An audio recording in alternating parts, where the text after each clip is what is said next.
Good morning बच्चों। आज हम आपको परमुटेशंस एंड कम्बिनेशन चैप्टर्स के बारे में बताएंगे। ये इस चैप्टर का सेकेंड नंबर का वीडियो है। तो परमुटेशन एंड कम्बिनेशन पढ़ने से पहले हमने पहले वीडियो में आपको फैक्टोरियल संख्याओं का मान कैसे निकालते हैं ये बताया था। आज आपको मुख्य रूप से दो फंडामेंटल प्रिंसिपल, एक मल्टीप्लिकेशन का और दूसरा एडिशन का, जो कि गणना करने के लिए आवश्यक हैं, इनके बारे में विचार करना है और इसको समझना है। तो फंडामेंटल प्रिंसिपल्स ऑफ काउंटिंग, गणना के मूल सिद्धांत, इसके अंतर्गत दो सिद्धांत हैं। पहला सिद्धांत हमारा फंडामेंटल प्रिंसिपल ऑफ मल्टीप्लिकेशन और दूसरा सिद्धांत फंडामेंटल प्रिंसिपल ऑफ एडिशन। तो हम सबसे पहले फंडामेंटल प्रिंसिपल ऑफ मल्टीप्लिकेशन के बारे में आपको बता रहे हैं। If there are two jobs such that one of them can be completed in m days. इसके अलावा हमारे पास कोई दो प्रकार के कार्य हैं।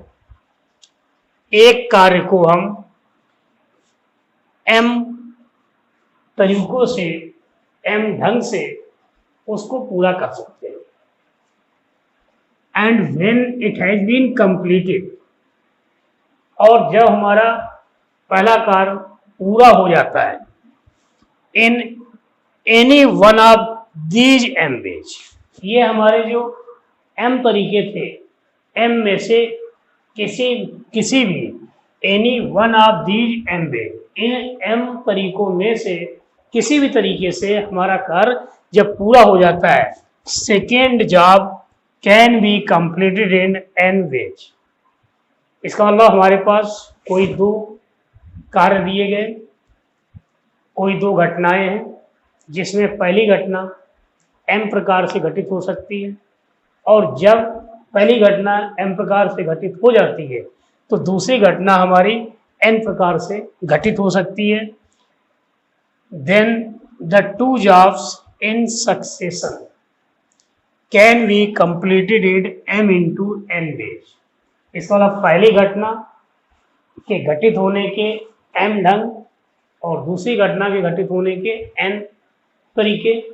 इसका मतलब पहली घटना घटी, उसके बाद दूसरी घटना के घटित होने की जो तरीके होंगे, ढंग होंगे, वो आपके क्या होंगे, m गुणा n, मल्टीप्लिकेशन हो जाएगा दोनों का। अभी हम इसको एग्जाम्पल के द्वारा आपको बता रहे हैं। जैसे एक हमने एग्जाम्पल लिया, in a class there are 10 boys and 8 girls. एक कक्षा में 10 लड़के हैं और 8 लड़कियां हैं। The teacher want to select a boy and a girl to represent the class in a function. विद्यालय के किसी फंक्शन में क्लास को रिप्रेजेंट करने के लिए एक बॉय का और एक गर्ल का चयन टीचर्स को करना है। In how many ways can the teacher makes this selection. अब प्रश्न आता है कि जो टीचर है वो इस सिलेक्शन को किस प्रकार से कर सकता है। ठीक है, प्रश्न क्लियर हो गया। एक कक्षा में 10 बॉयज हैं और 8 गर्ल्स हैं, और किसी कॉलेज के फंक्शंस के लिए एक लड़के का और एक लड़की का चयन करना है, और ये काम अध्यापक को करना है। अब अध्यापक इस कार्य को किस प्रकार से कर सकता है, कितने तरीके उसके पास हैं, इस चीज को बताना है। In how many ways can the teacher makes this selection. तो यहां पर देखिए, here the teacher is perform two job. अब टीचर के पास क्या है, दो तरीके से छटनी करनी होगी। पहला हमारा तरीका क्या है, selecting a boy among 10 boys. 10 बच्चों में से, 10 बालकों में से कोई भी एक बालक चयनित करना है। और दूसरा कार्य क्या है, selecting a girl among 8 girls. कुल लड़कियां कितनी है? 8, और 8 में से एक लड़की का चयन करना है। अब देखिए यहां पर जो हमारे ये 10 बॉयज है, 10 बॉयज में से हम किसी भी बॉयज का सिलेक्शन कर सकते हैं। इसका मतलब 10 में से किसी भी लड़के के चयन करने की जो हमारी विधियां होंगी, वो विधियां कितनी होंगी? 10। इसी तरह से 8 लड़कियां हैं, और 8 लड़कियों में से हम किसी को भी सिलेक्ट कर सकते हैं, क्योंकि हमें एक लड़की सिलेक्ट करनी है। तो लड़की के सिलेक्ट होने के जो तरीके होंगे वो क्या होंगे? 8। The first of these can be performed in 10 ways and second in 8 ways। First of the यानी कि 10 जो बच्चे थे, बालक थे, लड़के थे, उन 10 लड़कों में से एक लड़के का चयन हम 10 तरीके से कर सकते हैं, क्योंकि 10 में से किसी का भी चयन कर सकते हैं। इसी तरीके से 8 लड़कियों में से एक लड़की का चयन करना है, इसका अलावा 8 में से हम किसी भी एक लड़की का चयन कर लें।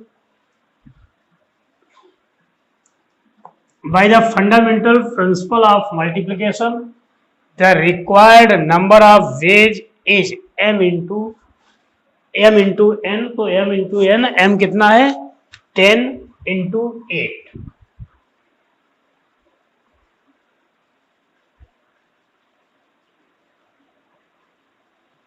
n into 8, ठीक है, ये m into n लिख गया था। अब इसी ये जो फंडामेंटल प्रिंसिपल ऑफ मल्टीप्लिकेशन हमने 2 घटनाओं के लिए लिया। इसका जो व्यापीकरण रूप है, व्यापक रूप में इसको हम किसी भी फाइनाइट नंबर के लिए कह सकते हैं। The above principle can be extended for any finite number of jobs. किसी भी निश्चित संख्या के लिए, as stated below, if there are n jobs J1, J2, J3 so on Jn। ठीक है, हमारे पास n जॉब है, J1, J2, J3, Jn, such that job Ji can be performed independently in mi ways। कोई भी job Ji उसको mi ways के द्वारा हम निरूपित कर सकते हैं। तो यहां पर जबकि i क्या है? 1, 2, 3 up to n, then the total number of job in which all the job can be performed is m1 into m2 into m3 into m4 up to mn। इसका मतलब 2 घटनाओं के लिए या 2 से अधिक घटनाओं के लिए हमारा जो फंडामेंटल प्रिंसिपल ऑफ मल्टीप्लिकेशन है वो लागू होगा। ठीक है, तो यहाँ पर एक के बाद एक घटना घटित होती, पहले एक घटना घटित हुई, फिर दूसरी घटना घटित हुई, फिर तीसरी घटना घटित हुई। जैसे इसको हम जनरल रूप में ये ले सकते हैं कि जैसे मान लीजिए एक बालक पिक्चर हॉल में जाता है पिक्चर देखने। अब पिक्चर हॉल में एंट्री करने के लिए 3 दरवाजे हैं, और उसमें बाहर निकलने के लिए 2 दरवाजे हैं। तब कोई भी बालक जो पिक्चर हॉल में प्रवेश करता है और प्रवेश करके बाहर कितने प्रकार से निकल सकता है, ये आपको बताना है। ठीक है, तो यहाँ पर 2 घटनाएं हो गई। पहला हमारा क्या है? पिक्चर हॉल में प्रवेश करना, और दूसरा क्या है? पिक्चर हॉल से बाहर निकलना। और प्रवेश के लिए कितने दरवाजे हैं? 3, और बाहर निकलने के लिए दरवाजे कितने हैं? 2।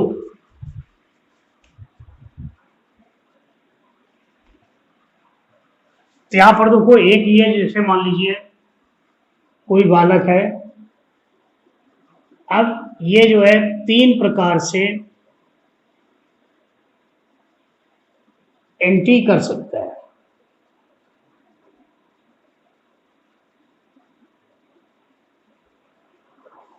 यहाँ पर हमारे दरवाजे कितने हैं? 3। तो P1, P2, P3 वो बालक या व्यक्ति पहले दरवाजे से जा सकता है, या दूसरे दरवाजे से पिक्चर हॉल में प्रवेश कर सकता है, या तीसरे दरवाजे से पिक्चर हॉल में प्रवेश कर सकता है। इसका मतलब पहले हमारा जो जॉब हुआ, फर्स्ट घटना हुई, वो क्या हुई? पिक्चर हॉल में प्रवेश करना। अब दूसरी हमारी घटना क्या है? पिक्चर हॉल से बाहर निकलना। तो बाहर निकलने के लिए हमारे पास 2 दरवाजे हैं। अब ये जो P1 दरवाजे से अंदर बालक गया था, ये आपका इस तरीके से 2 दरवाजों से निकल सकता है। मान लीजिए E1 और E2। इसका मतलब P1, E1, P1, E2। इसी तरीके से ये जो दरवाजा P2 से गया था, ये भी जो है 2 दरवाजों में से किसी भी एक दरवाजे से बाहर निकल सकता है। इसका मतलब इसके लिए फिर याद रखो,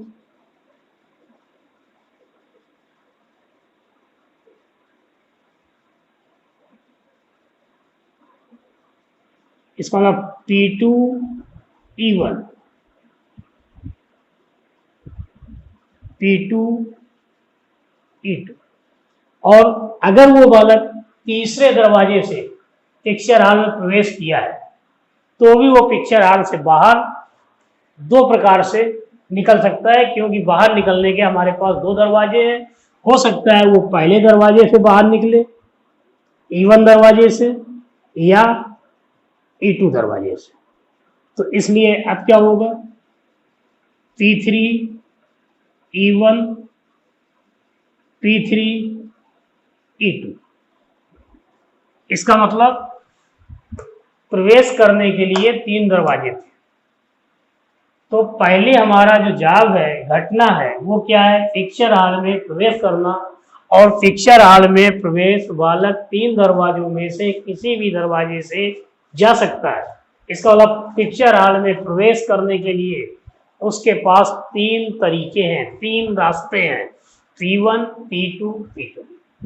अब किसी भी रास्ते से वो पिक्चर हॉल में गया। अब पिक्चर हॉल से जब बाहर निकलेगा, तो बाहर निकलने के लिए 2 दरवाजे हैं। इसका मतलब E1 गेट से या E2 गेट से वो निकल सकता है। वो P1, P2 गेट से अंदर प्रवेश किया था, E1 या E2 में से किसी भी एक गेट से बाहर निकल सकता है। इसी तरह से P3 गेट से प्रवेश किया था, E1 या E2 गेट में से किसी से एक से निकल सकता है। इसका मतलब हमारी पहली घटना के लिए 3 तरीके थे, और दूसरी घटना जो कि बाहर निकलने की है, उसके लिए 2 तरीके हैं। इसका मतलब टोटल हमारे जो तरीके हुए 1, 2, 3, 4, 5, 6, दैट इज 3 × 2। तो यहाँ पर फंडामेंटल प्रिंसिपल ऑफ मल्टीप्लिकेशन लागू होगा। इस तरीके से इसको हम आसानी से समझ सकते हैं। अब हम इसके बाद आपको जो है फंडामेंटल प्रिंसिपल ऑफ एडिशन के बारे में बताएंगे। Second, fundamental principle of addition, गणना का योग सिद्धांत। If there are 2 jobs such that they can perform independently in M and N ways respectively, then either of 2 jobs can be performed in M plus N ways। इसका मतलब 2 job है जो कि पहली घटना हमारी M प्रकार से घटित हो सकती है, और पहले कार्य को हम M प्रकार से कर सकते हैं और दूसरे कार्य को N प्रकार से कर सकते हैं। ठीक है। अब यहाँ पर जो बात आ रही है, अभी जो पिछला हमारा था मल्टीप्लिकेशन वाला, उसमें दोनों घटनाओं के सक्सेशन एक के बाद एक की बात हो रही थी। लेकिन यहाँ पर क्या है? Then either of 2 job can be perform. 2 में से कोई भी जॉब कितने प्रकार से किया जा सकता है, ये हमें बताना है। इसके लिए तरीका क्या होगा? m प्लस n, प्लस चिन्ह लग रहा है, एडिशन हो रहा है। इसका मतलब पहली घटना कितने प्रकार से घटित हो रही है, दूसरी घटना कितने प्रकार से घटित हो रही है, दोनों का योग कर दें तो टोटल तरीके आ जाएंगे, ढंग आ जाएंगे जिनसे हम उस कार्य को कर सकते हैं। तो एक एग्जाम्पल हम देते हैं। In a class there are 10 boys and 8 girls. एक कक्षा में 10 लड़के हैं और 8 लड़कियां हैं। The teacher want to select either a boy or a girl to represent the class in a function. विद्यालय के किसी फंक्शन में एक बच्चे का चयन करके भेजना है क्लास के रिप्रेजेंटेशन के रूप में। अब वो बच्चा बॉय हो सकता है या गर्ल्स हो सकता है, either a boy or a girls. लड़के और लड़कियों में से किसी को भी हम चयनित करना है, लेकिन हमें केवल एक बच्चे को क्लास रिप्रेजेंटेशन के लिए भेजना है। How many veg the teacher can make this selection. कितने प्रकार से टीचर इस सिलेक्शन को कर सकता है। क्या है, कक्षा में 10 लड़के हैं और 8 लड़कियां हैं और इस कक्षा से एक बच्चे का सिलेक्शन करना है क्लास के रिप्रेजेंटेशन के लिए।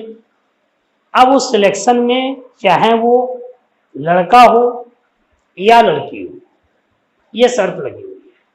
तो यहां पर देखिए, here the teacher is performs either of the following 2 jobs.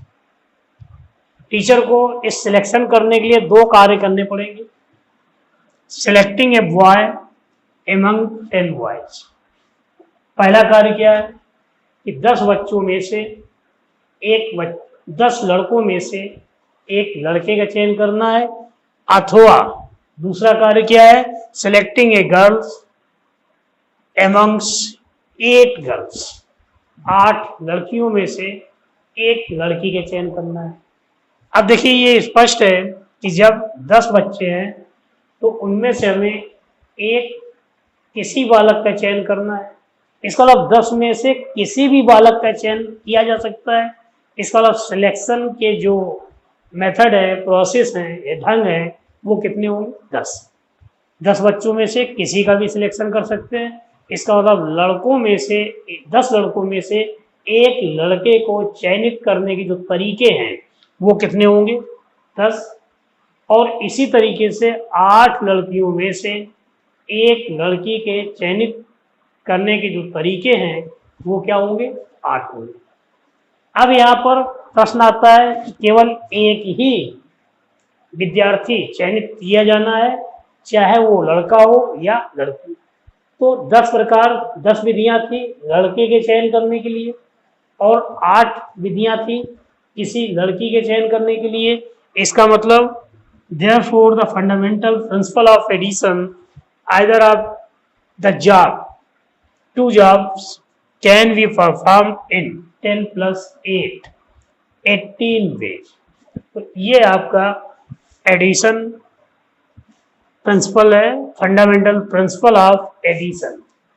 तो 2 ये मूल सिद्धांत गणना के लागू होते हैं, एक हमारा गुणन सिद्धांत, एक योग सिद्धांत। इसमें जो आपको खास ध्यान रखने वाली बात है, गुणन सिद्धांत में एंड शब्द यूज होता है, ठीक है।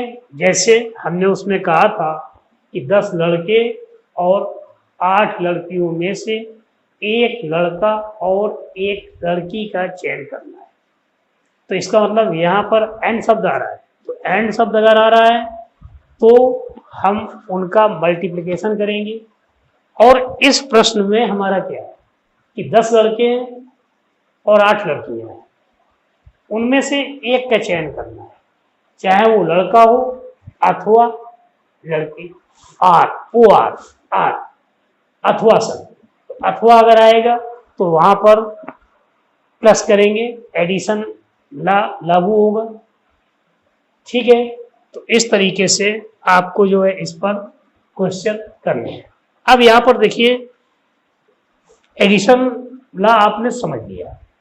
अब इसके बाद एक और बात पे ध्यान देनी है, सह अपवर्जक क्रिया।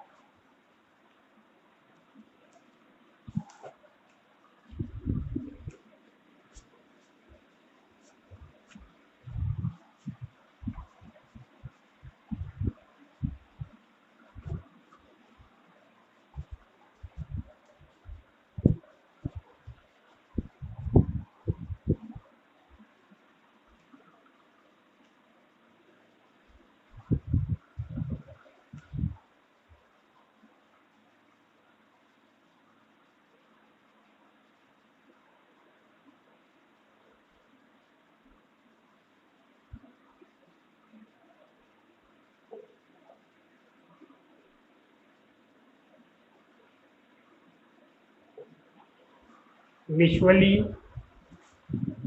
एक्सक्लूसिव।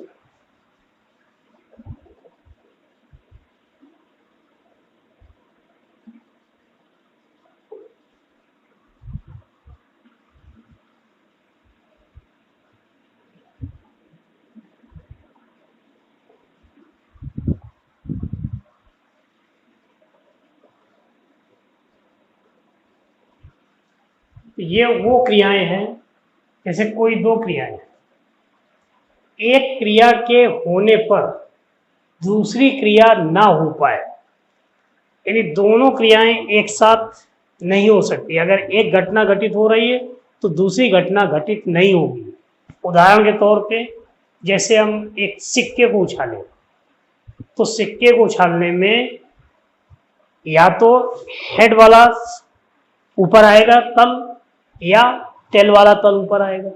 लेकिन ऐसा नहीं हो सकता कि हेड और टेल दोनों ऊपर आ जाए। इसका मतलब एक सिक्के के उछाल में हेड या टेल ऊपर आना, ये आपके म्यूचुअली एक्सक्लूसिव सह अपवर्जक क्रियाएं होंगी। ठीक है, तो इनको ध्यान रखना है।